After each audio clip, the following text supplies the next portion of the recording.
Demi keberkahan pada acara hari ini kita sama-sama buka dengan membaca lafaz al-basmalah. Bismillahirrahmanirrahim. Meningkat waktu, langsung saja kita persilahkan kepada Ustaz. Ya, tafadhol masykur.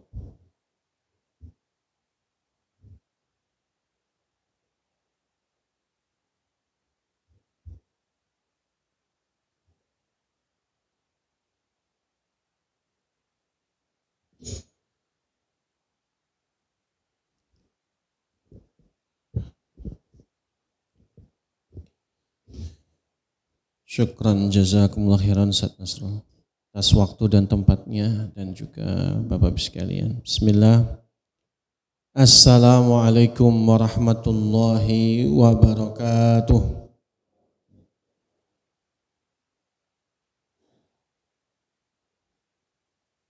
Alhamdulillahi rabbil alamin wa bihi nasta'inuhu ala umurid dunya waddin. Allahumma salli wa sallim wa barik wa an'im ala nabiyyina Muhammadin sallallahu alaihi wasallam wa ala alihi wa ashabihi ajma'in wa man ittaba'ahum bi ihsanin ila yaumiddin amma ba'd. Qala Allah subhanahu wa ta'ala a'udzu billahi minasy syaithanir rajim. Ya ayyuhalladzina amanu taqullaha haqqa tuqatih wa la tamutunna illa wa antum muslimun. Faqala an-nabiy sallallahu alaihi wasallam ittaqillaha haitsu ma kunta wa atbi'is sayyi'atal hasanata tamhuha wa khaliqin nasa bi khuluqin hasan. Pada yang kami hormati al-asatidzah wal ustadzat, para tokoh masyarakat, para sesepuh, bapak-bapak dan ibu sekalian yang dirahmati Allah, yang tidak bisa kami sebutkan satu persatu. Semoga Allah Ta'ala merahmati kita semua. Amin. Allahumma amin. Tema kita sudah disampaikan oleh Ustadz Nasrul bahwa amalmu adalah untukmu. Jangan pernah kita itu merasa bahwa kita melakukan amalan, berbuat baik itu kebaikannya adalah untuk Allah. Kita pancangkan niat ikhlas memang untuk Allah, tapi pada hakikatnya kita melakukan amal kebaikan itu bukan berarti Allah butuh amalan kita. Tetapi semata-mata perbuatan baik yang kita lakukan itu akan dikembalikan kepada diri kita.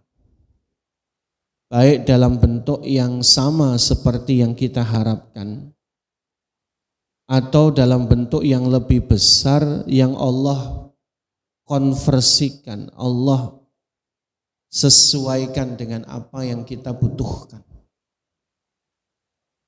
Allah Ta'ala berfirman di dalam Quran surah Al-Isra di ayat yang ke-7.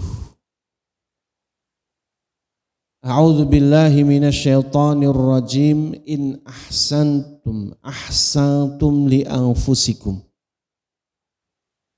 Jika kamu berbuat baik, maka sesungguhnya kamu berbuat baik untuk dirimu sendiri. Dari ayat di atas, kita memahami 3 hal. Yang pertama adalah balasan kebaikan akan kembali kepada pelakunya. Setiap amal ibadah kebaikan yang kita lakukan itu hakikatnya Allah akan kembalikan manfaatnya kepada pelakunya langsung atau tidak langsung.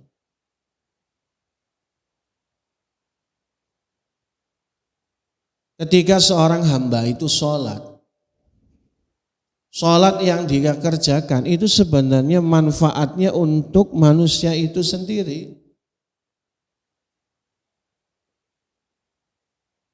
Telah banyak penelitian-penelitian yang menyebutkan bagaimana fungsi sholat dalam kehidupan.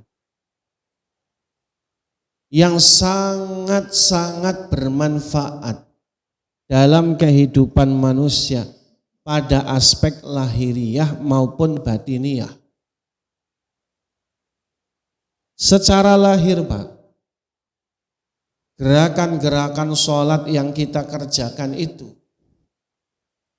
hakikatnya tidak lain merupakan sebuah gerakan-gerakan yang paling efektif untuk menjaga kesehatan tubuh kita. Bahkan kata para ahli, sholat yang kita kerjakan sesuai dengan sunnah Rasul. Cara berdiri, cara rukuk yang benar, sujud yang benar. Bahkan itu termasuk adalah detektor dini untuk mengetahui apakah fisik kita bermasalah atau tidak. Nah, kita berdiri tegak menghadap kiblat, itu saja kita posisi berdirinya saja sudah kelihatan kalau masih sehat. Belum rukuknya, belum sujudnya, belum duduk di antara dua sujudnya, belum duduk sebelum salamnya. Itu Masya Allah. Itu baru deteksi. Dan semua lahiriah kita dalam gerakan sholat aktif, termasuk sel-sel dalam tubuh kita. Bahkan banyak sel tidur dalam tubuh kita ini, Pak. Sel tidurnya banyak.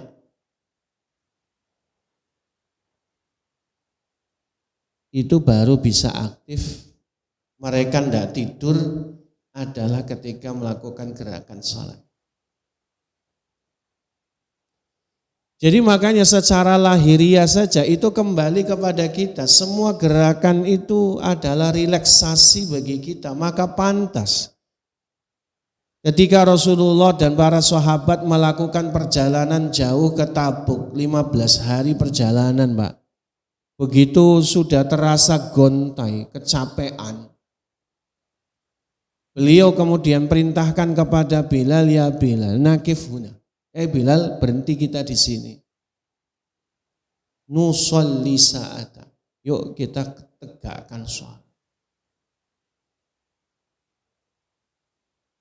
Bayangin Pak, kalau kita tengok dalam redaksi di atas, Nabi melihat sahabat kecapean. Obatnya apa? Nabi perintahkan kepada Bilal untuk sholat. Makanya buang jauh-jauh Pak persepsi bahwa sholat itu sesuatu yang melelahkan. Enggak. Sholat yang kita kerjakan itu justru gerakan relaksasi. Cuma mindsetnya kita aja. Kalau capek tunda sholat. Kalau capek enggak sholat. Nauzubillah kalau sampai kayak gitu. Berapa banyak Pak mindset kita, pikiran kita. Itu kalau capek nunda sholat. Tapi ternyata Nabi SAW menjadikan sholat itu justru obat bagi yang kelelahan. Kenapa? Karena dengan peregangan otot di dalam gerakan sholat itu benar-benar memulihkan. Makanya kalau sholatnya benar, khusyuk, badan kita itu tambah fresh Pak, seger. Itu baru lahiriah secara kasat mata yang kita katakan sebagai manfaat yang paling rendah.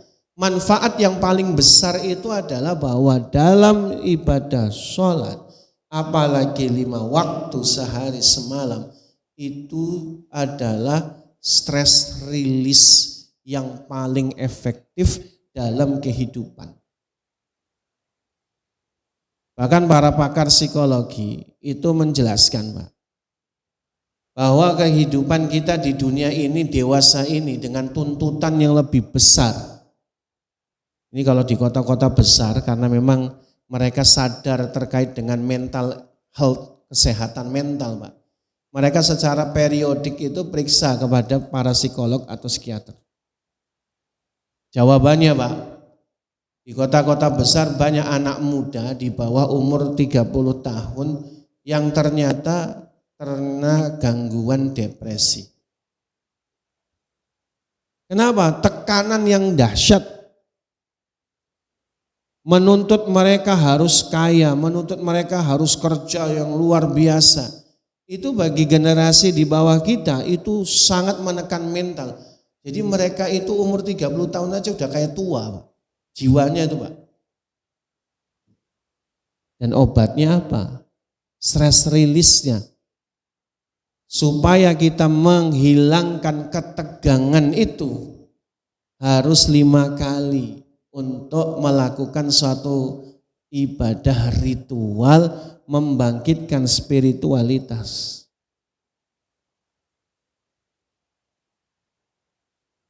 Supaya apa? Supaya tidak seperti Jepang, tidak seperti Korea yang makin dia naik ekonominya makin banyak orang bunuh diri.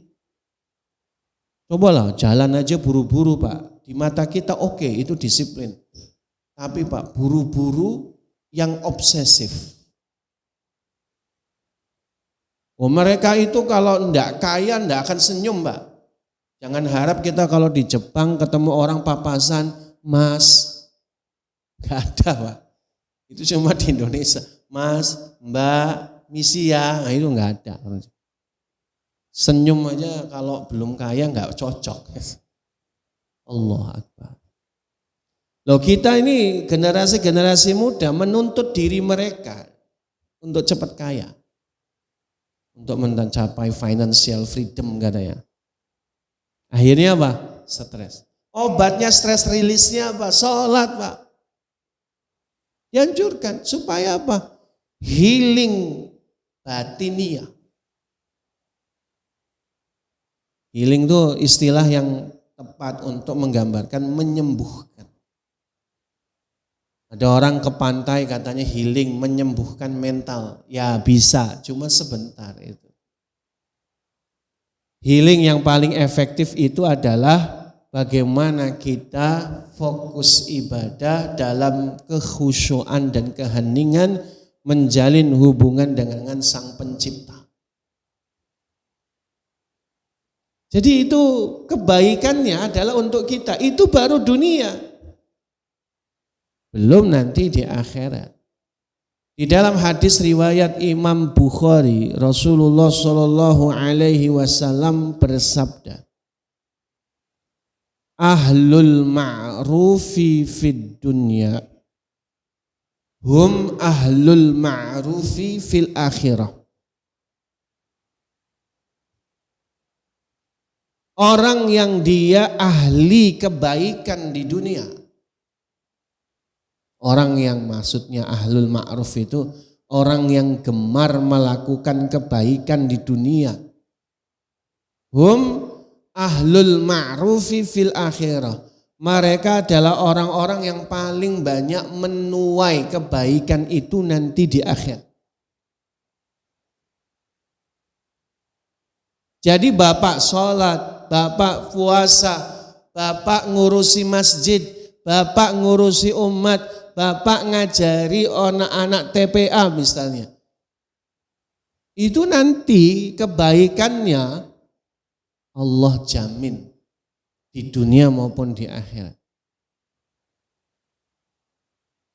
Tapi tidak ada balasan yang lebih baik melainkan balasan di akhirat.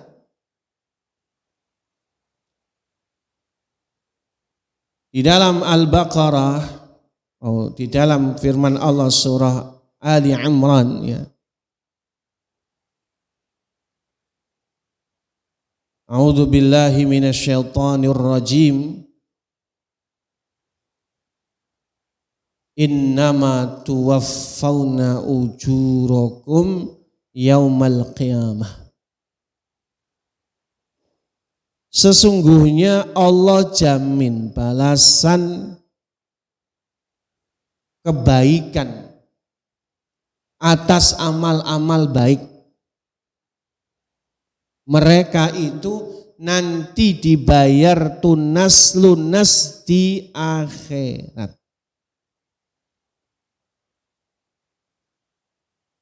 Kita harus sholat, kita puasa, kita sedekah, kita beramal ngurus masjid misalnya. Balasannya itu nanti dituntaskannya di akhirat. Karena balasan terbaik itu akhirat. Ini untuk apa? Untuk melandasi bagaimana ada orang yang kemudian merasa sudah sholat, sudah puasa, kok saya nggak kaya-kaya. Bukan itu rumusnya. Sekalipun bisa saja.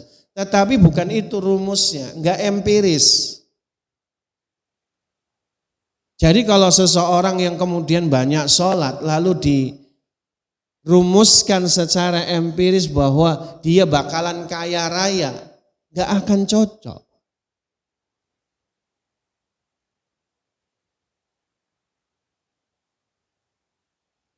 Kalau kita nengok siapa yang paling lama sujudnya, yang paling lama sholatnya, jawabannya pasti Rasulullah. Buktinya apa? Rasulullah bahkan sholat malamnya saja luar biasa, kita pernah bahas. Tapi kemudian apakah hidup beliau bergelimang harta? Beliau punya potensi jadi orang kaya raya, tapi beliau tinggalkan. Beliau berpotensi untuk jadi raja, tapi beliau tidak mau dan tinggalkan.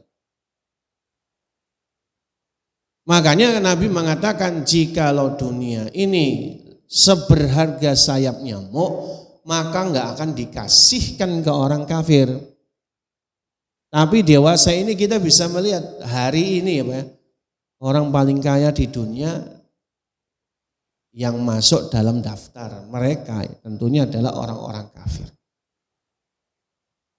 Enggak cocok Pak. Oleh karenanya kita bicara balasan kebaikan atas amal-amal kita nanti di akhirat, bukan di dunia. Di dunia itu sama nang qalila, cuma sebentar. Harga yang sedikit.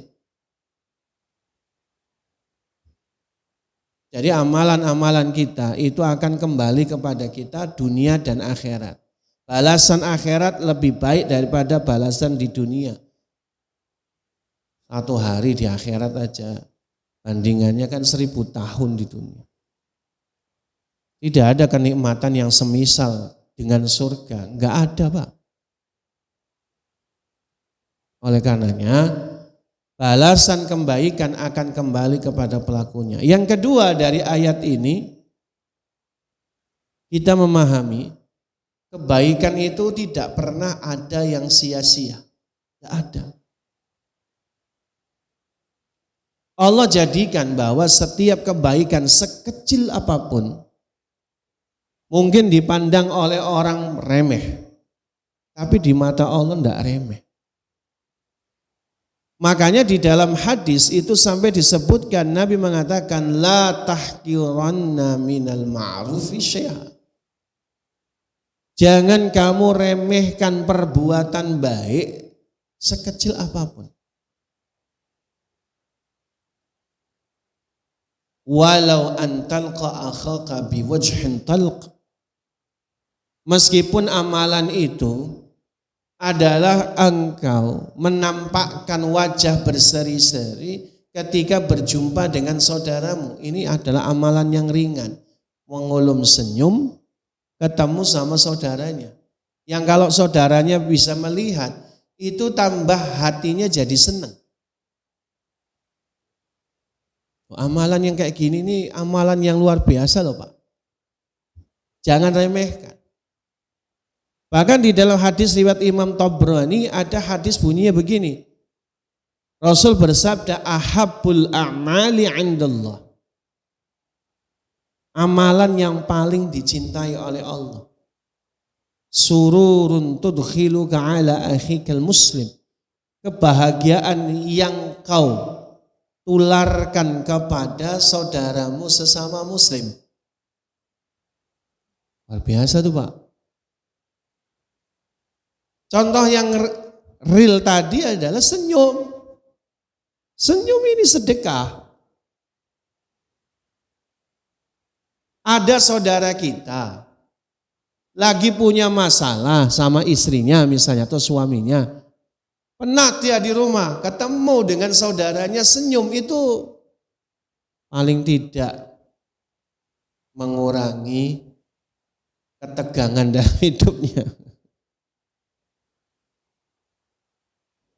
Loh iya, seorang Hanzalah bin Abi Amir.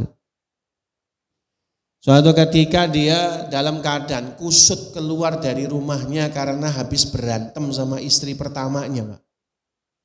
Hanzalah itu sahabat Nabi yang terkenalnya adalah beliau mati syahid dalam keadaan junub karena malam pertama nikah berkumandang medan jihad berperang di jalan Allah, lalu beliau gugur belum sempat mandi janabah. Nah itu sebenarnya ceritanya itu istri yang kedua. Istri pertamanya itu istri yang dia nikahi di masa jahiliyah. Itu cerewetnya minta ampun Pak. Udah cerewet, apa lagi Pak? Posesif, galak, ngumpul semua Pak. Makanya beliau keluar dari rumah kusut.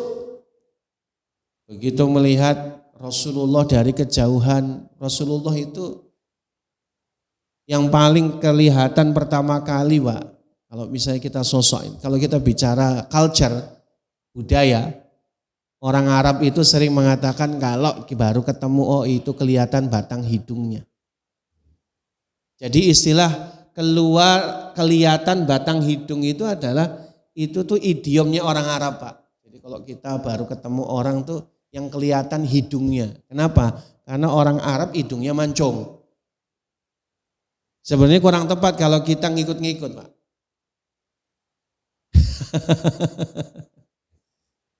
Oh iya keluar batang hidungnya, kelihatan batang hidungnya. Padahal hidung kita pesek. Jadi yang lebih duluan orang Indonesia bukan hidung Pak. Mulut. Kalau orang Arab benar Pak. Nah kalau Rasul bukan batang hidungnya, senyumnya. Jadi orang itu baru ketika baru ngelihat Rasul itu yang kelihatan senyumnya Rasulullah. Dominan sekali. Makanya Hanzalah nggak ketemu Rasul, cuma ngelihat senyumnya Rasul udah selesai. Tadi kusut habis dimarahi istri, pulang-pulang sudah seger Pak. Udah senyum lagi dia. Kenapa? Ngelihat senyumnya Rasul. Jadi Bapak juga gitu Pak, lagi kusut di rumah, ngelihat saudaranya senyum. Hilang ya Pak stresnya ya Pak. Lah kalau bayangin ketemu saudaranya cemberut, kayak apa? Udah sini cemberut, di luar cemberut semua. Makanya wajar bapak-bapak itu kalau udah ketemu, kumpul, udah kayak anak-anak lagi ya Pak ya. Bapak mau setua apapun kalau ketemu satu lettingan ya ketawa ketiwi. Itu sebenarnya stress release Pak. Stress release itu. Artinya kita ingin katakan bagaimana kebaikan itu sedikit pun tidak ada yang sia-sia. Semuanya Allah catat. Kebaikan yang kita lakukan walaupun remeh. Hanya menyingkirkan halangan, duri, paku di tengah jalan. Itu amalan hebat Pak. Enggak ada amalan ringan, itu amalan hebat. Walaupun kata Rasul, adnaha imatatul adza anil thariq. Yang paling rendah daripada cabang-cabang keimanan itu menyingkirkan bahaya dari tengah jalan. Mafhum mukhalafahnya Pak, salah satu diantaranya adalah ketika seseorang tidak membuang sampah sembarangan, ngelihat ada sampah dia masukin ke tong sampah, itu amalan hebat. Amalan hebat, Pak. Yang itu berkonsekuensi dalam hukum kausalitas. Kalau misalnya selokan kita ini mampet gara-gara sampah, yang kerasa dampaknya satu RT barangkali. Manfaatnya itu besar kalau kita ambilin sampah itu. Sehingga saudara-saudara kita di lingkungan satu RT kita itu tidak mengalami mampet selokan. Hujan jadi tidak banjir. Itu tuh amalan hebat, bukan amalan kecil. Maka enggak ada amalan itu sia-sia, enggak ada. Walaupun hanya memberi minum seekor anjing kehausan. Apa kata Nabi SAW? Faghaffarallahu lahu wa adkhala lahul jannah. Orang yang mau ngasih minum anjing yang kehausan tadi, Allah ampuni dosanya, Allah masukkan ke surga kata Nabi. Hadis Bukhari. Hanya ngasih minum anjing kehausan. Sampelnya anjing, Pak. Sampelnya. Kenapa sampelnya anjing? Bukan kucing. Bukan ayam. Bukan ikan bapak. Bukan burung-burung yang dipelihara. Kenapa anjing? Anjing itu bagi umat Islam haram untuk dipelihara, Pak, di sekitar rumah kita. Karena najis. Apalagi mazhab Syafi'i. Mazhab Syafi'i itu ketat banget, bulunya aja najis.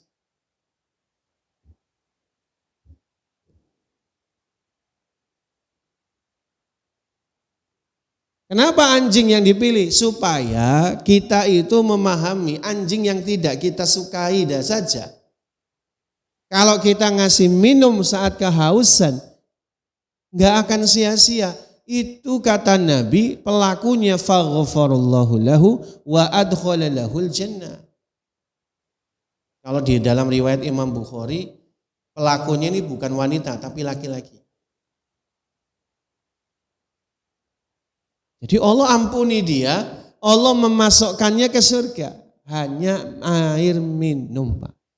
Coba kita transformasikan.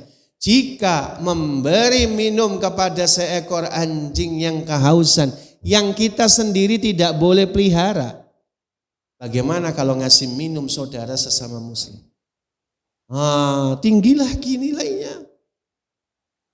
Maka kalau Bapak menyediakan minum untuk masjid berapa dus, sekian dus, itu tidak lain amalan yang hebat. Amalan luar biasa. Apalagi kalau bikin sumur, wah itu luar biasa tuh amalannya. Sekalian, kebaikan kita nggak akan pernah sia-sia, nggak akan pernah ada yang sia-sia. Kita kerja di sebuah perusahaan atau instansi atau dinas tertentu lah. Kita melakukan kerja berdasarkan regulasi dan job description-nya. Ya kita hanya akan mendapatkan salary sesuai dengan job desk kita. Kita mau melakukan kebaikan di luar itu, ya nggak tercatat, Pak. Nggak tercatat. Tapi kalau di dalam sudut pandang Islam, semua kebaikan nggak akan pernah ada yang sia-sia. Semuanya kecatat. Wong amal jelek ya kecatat, amal baik kecatat semua, Pak. Maka jangan remehkan kebaikan. Ketiga, makna dari ayat itu menegaskan kebaikan itu bukan untuk Allah, tapi untuk kita. Allah tidak butuh perbuatan baik kita. Allah tidak butuh sujud kita. Kalau sekiranya seluruh manusia itu tidak ada yang sholat, kalau seluruh manusia itu kafir semua misalnya, Allah tidak mengurangi kerajaan Allah sedikit pun.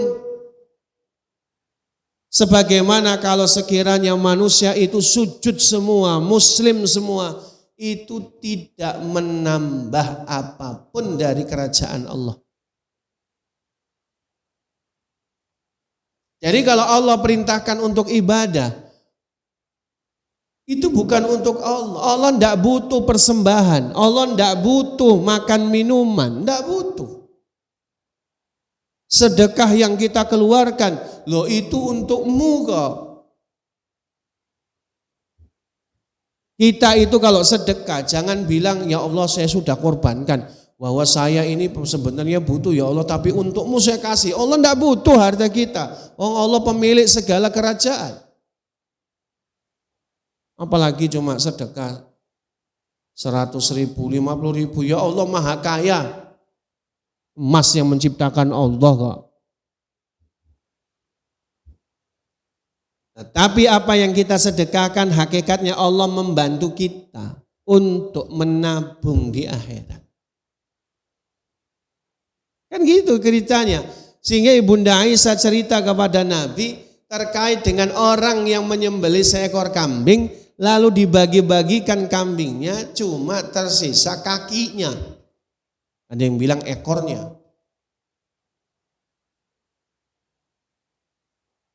Maka apa kata Nabi SAW? Ya Aisyah, yang benar adalah fulan menyembelih seekor kambing yang tersisa adalah selain kakinya.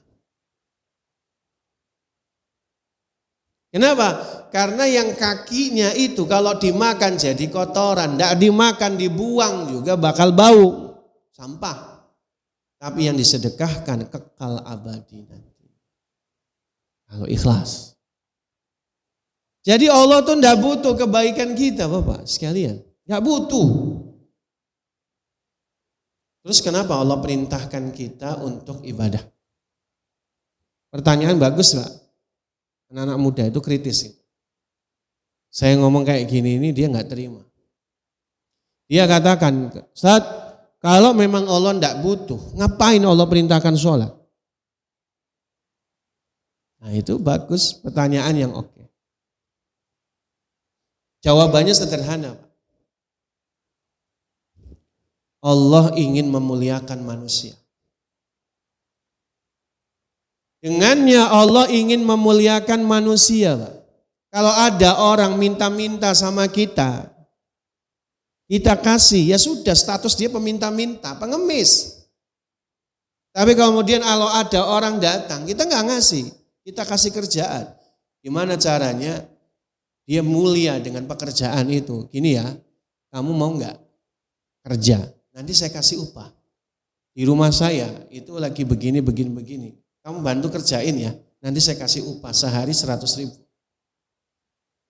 Itu jauh lebih mulia daripada ngasih uang. Kalau ngasih uang status dia pengemis. Tapi kalau ngasih pekerjaan status dia adalah orang yang berjuang. Beda. Jadi kita ingin memuliakan orang itu bukan ngasih duit makan itu pengemis jadinya. Meminta-minta. Tapi kalau kita kasih kerjaan tujuannya supaya memuliakan dia. Harta yang dia dapatkan itu memang adalah hasil kerja kerasnya. Itu lebih membanggakan daripada harta itu dari pemberian orang lain cuma-cuma. Makanya Allah ingin memuliakan orang-orang beriman. Allah ingin memuliakan manusia. Mereka pada hakikatnya ketika Allah perintahkan ibadah, memuliakan mereka supaya mereka jadi makhluk yang paling mulia. Walaupun dikelilingi syahwat, hawa nafsu, keterbatasan fisik, manusia masih bisa sholat sehari 5 waktu, sehari semalam. Dia kemudian masih bisa puasa, masih bisa sedekah. Alhamdulillah, itu memuliakan manusia.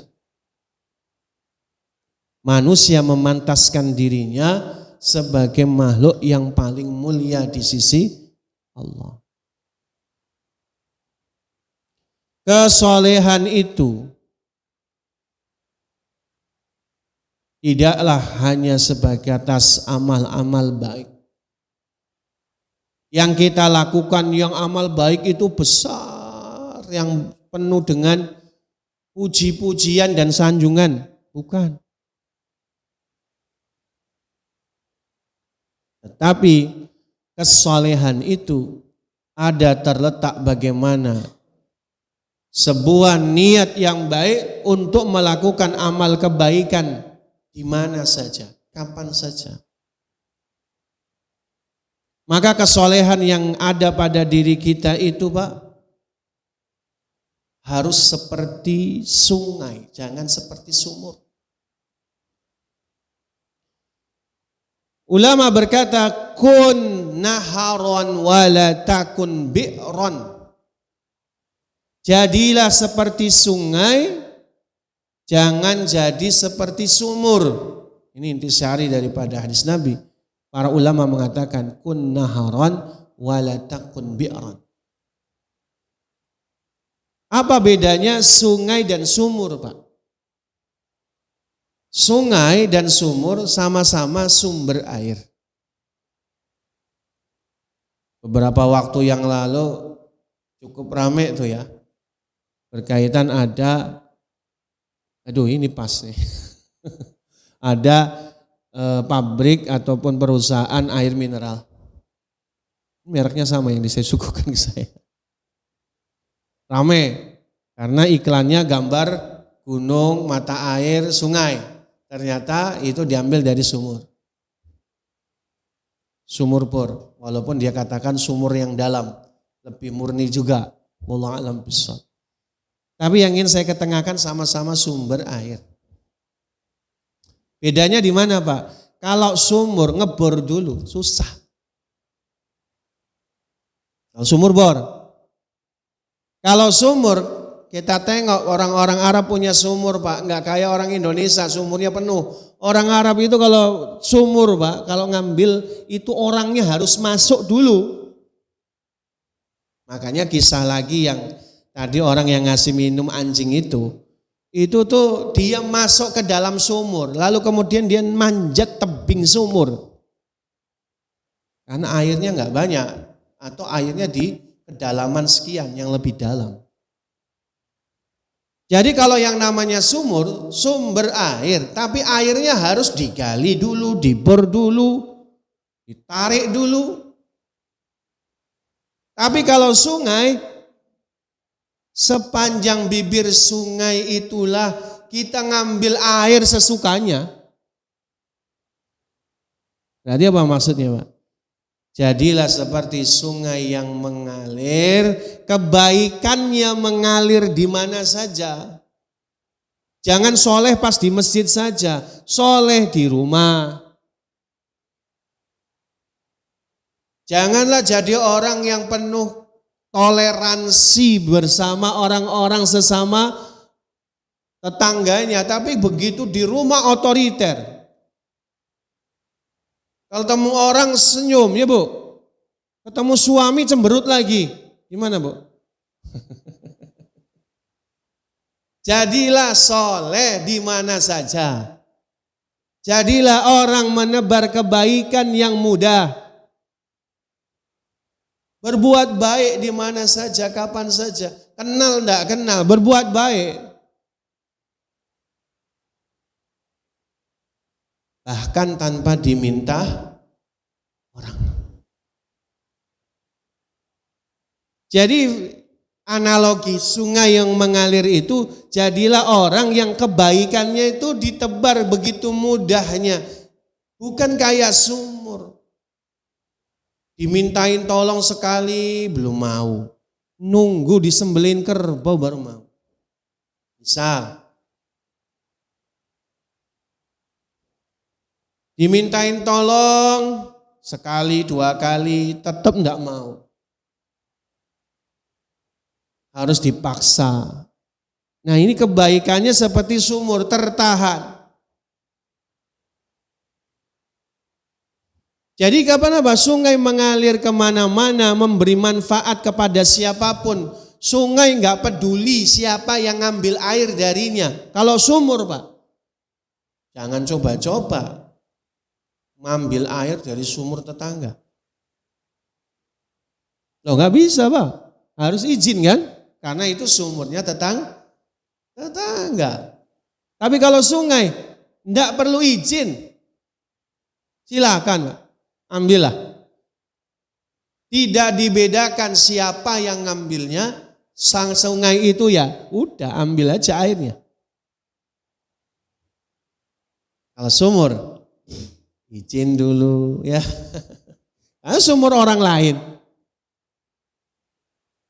Makanya Pak, jadilah orang yang menebar kebaikan itu di mana saja, kapan saja, ringan tangan, membantu orang lain. Ada orang kesusahan naik kendaraan dibantu, naik kendaraan. Kalau zaman dulu ya naik onta itu susah, maka ada yang membantu naikin onta, naikin ke onta. Ada yang lagi kesusahan karena barang-barangnya untuk dinaikkan ke kendaraan, ya dibantu naikin. Di tengah jalan ada orang dorong motor. Apa yang dilakukan Pak? Ya ditolong, ya Pak ya. Ditanya kenapa kok didorong, ini bensinnya habis, dicarikan bensin. Betul enggak Pak? Ini bapak-bapak biasanya peduli kayak gini nih. Kalau yang nuntun perempuan muda. Tapi giliran yang nuntun laki-laki, alah rasano.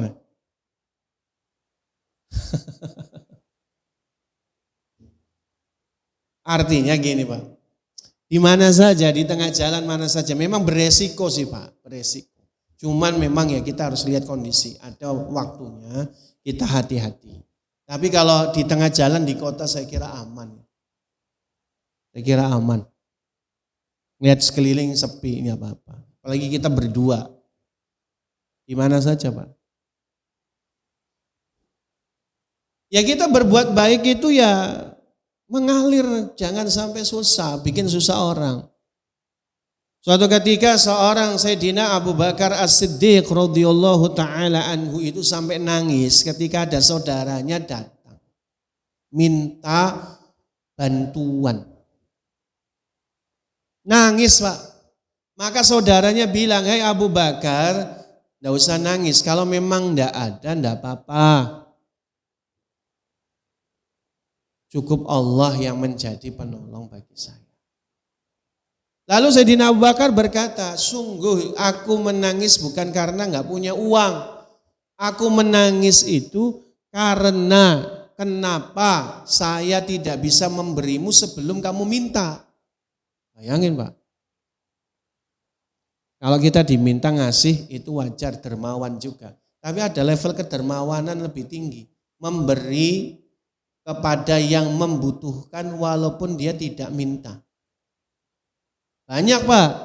Kata Allah di dalam Al-Quran, orang-orang fakir itu ada dua. Ada fakir yang minta, ada fakir yang tidak minta-minta. Dia hanya pasrah sama Allah, udah. Maka kata Imam Ibnu Qudamah, prioritasnya yang harus kita kasih itu siapa Pak? Orang yang peminta-minta, orang yang miskin tapi nggak minta-minta. Kenapa? Dia menjaga iffah, kehormatan, ketakwaan dia kepada Allah. Maka kebaikan yang levelnya tinggi itu seperti sungai yang mengalir dan tanpa harus susah payah. Ada butuh kasih, jangan nunggu dia minta, memalukan dirinya. Ya, termasuk ada saudara kandung kita. Satu rahim bersama kita di kandungan ibu kita. Sejahat-jahatnya masih saudara kandung kita. Ya jangan sampai nutup mata, nutup telinga. Kalau ada yang kesusahan, beri. Nah, bagusnya lagi, secara defensif, makanannya sudah dipenuhi, tapi kasih kerja. Memang gak gampang Pak memberi itu. Minim apresiasi, minim penghargaan. Memberi itu resiko Pak. Memberi itu punya resikonya banyak loh Pak. Menjaga keikhlasan dalam pemberian itu luar biasa. Kadang kita itu memberi, minim apresiasi. Terima kasih aja jarang. Doain, sangat susah. Bahkan ada sedikit kita, orang tuh kalau memberi itu jadi tuntutan Pak. Iya. Kita kalau misalnya bicara, nanti per bulan saya kasih kamu uang 100.000. Sehari kita nggak, sebulan kita nggak ngasih itu, dituntut Pak, kok nggak ngirim bulan ini? Oh iya, jadi tuntutan. Lalu kita bilang kita nggak ngasih lagi, habis itu gimana? Ah kamu ini bukan orang baik. Nah, itu Pak.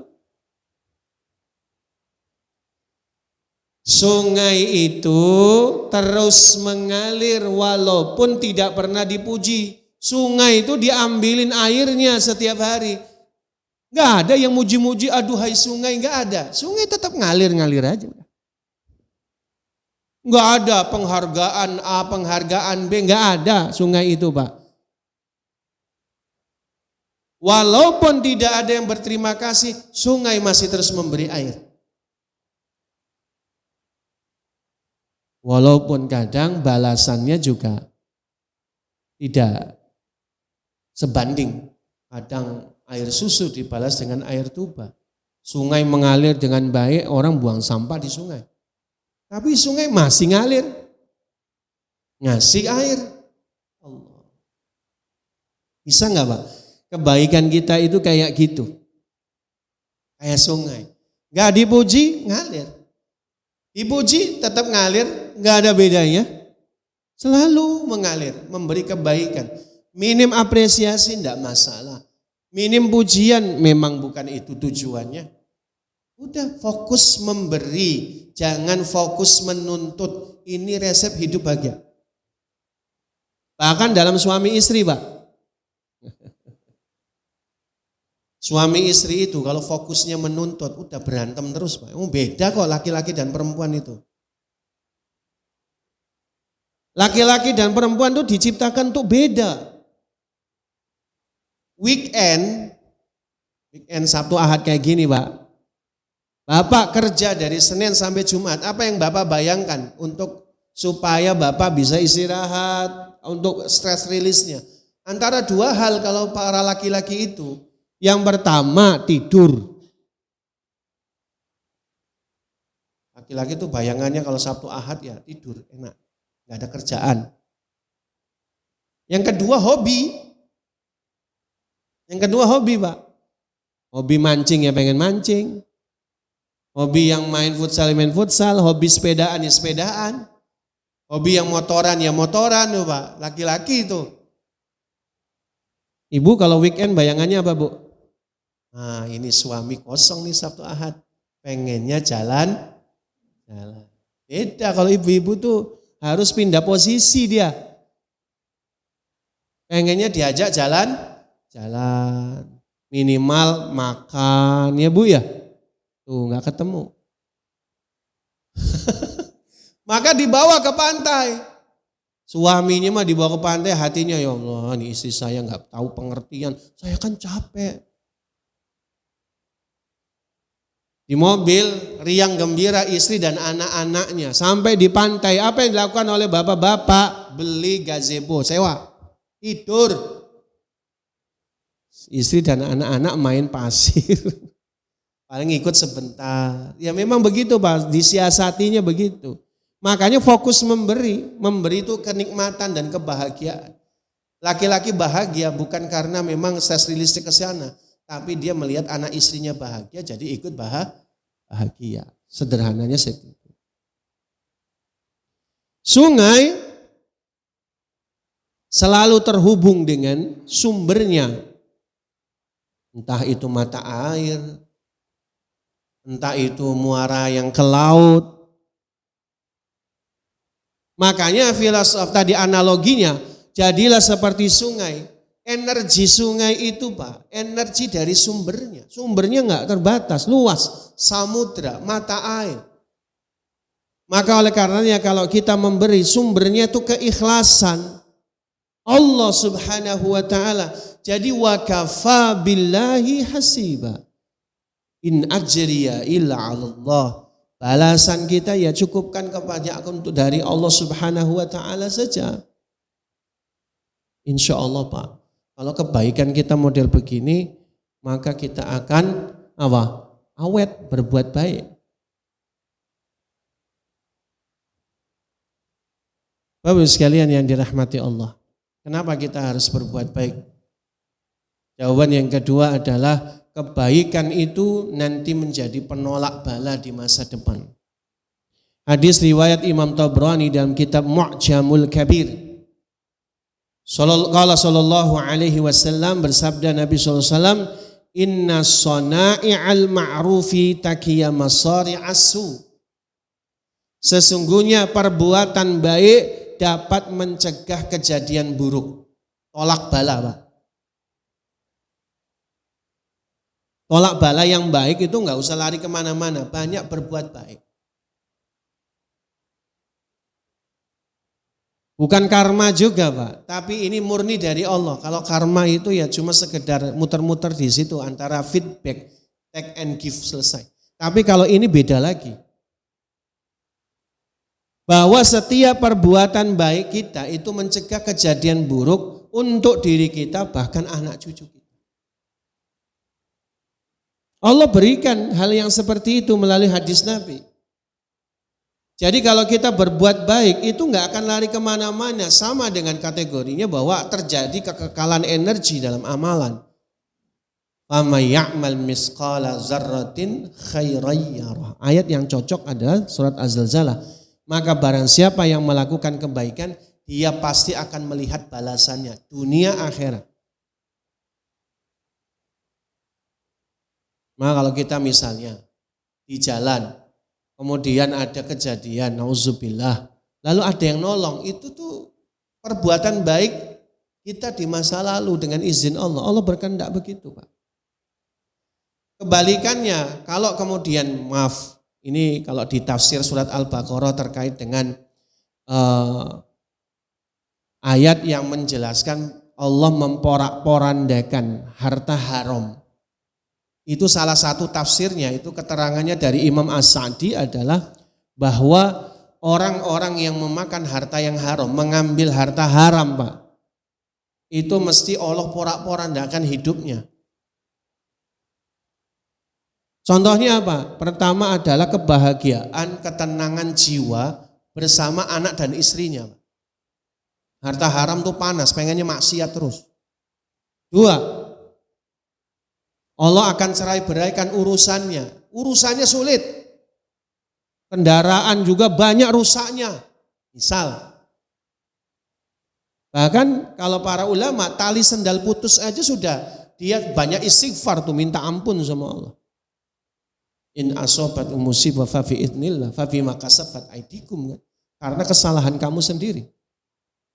Makanya kalau ada di antara orang-orang yang makan harta haram, Allah cerai beraikan. Ada saja, Pak, pengeluaran. Masuk rumah sakit, yang tidak sembuh-sembuh. Itu. Makanya fokus berbuat baik. Wasodaqatu sirru tudfi'u ghadabar rabbi, sedekah yang dilakukan sembunyi-sembunyi memadamkan murka Rabbi, murka Allah. Jadi sedekah itu memang boleh terang-terangan, tapi jangan sering-sering. Sedekah itu hukum asalnya sembunyi-sembunyi. Terang-terangan kalau ada maksud memotivasi orang lain. Tapi jangan terang-terangan terus, bahaya. Maka yang memadamkan murka Allah, sedekah yang sembunyi-sembunyi. Orang lain enggak tahu. Wasilaturrahimi tazidu fil umur, menyambung silaturrahim itu memperpanjang umur kebaikan. Dari hal ini kita memahami bahwa perbuatan baik itu bisa mencegah dari keburukan, bencana dan musibah di masa depan. Allah konversi balasan dari amal kebaikan kita tidak mesti seperti yang kita inginkan. Tapi Allah memberi sesuai kebutuhan. Tetaplah beramal baik, amal baik adalah untukmu sendiri. Wallahu a'lamu bissawab. Demikian yang bisa kita bahas pada kesempatan kali ini. Mudah-mudahan yang sedikit ini bermanfaat. Amin, Allahumma amin. Saya kira cukup ya Pak ya. Kalau ada pertanyaan mungkin pas diskusi sarapan boleh. Waktu dan tempat kami kembalikan kepada Ustaz Nasr. Tafadhol Ustaz. Assalamualaikum warahmatullahi wabarakatuh.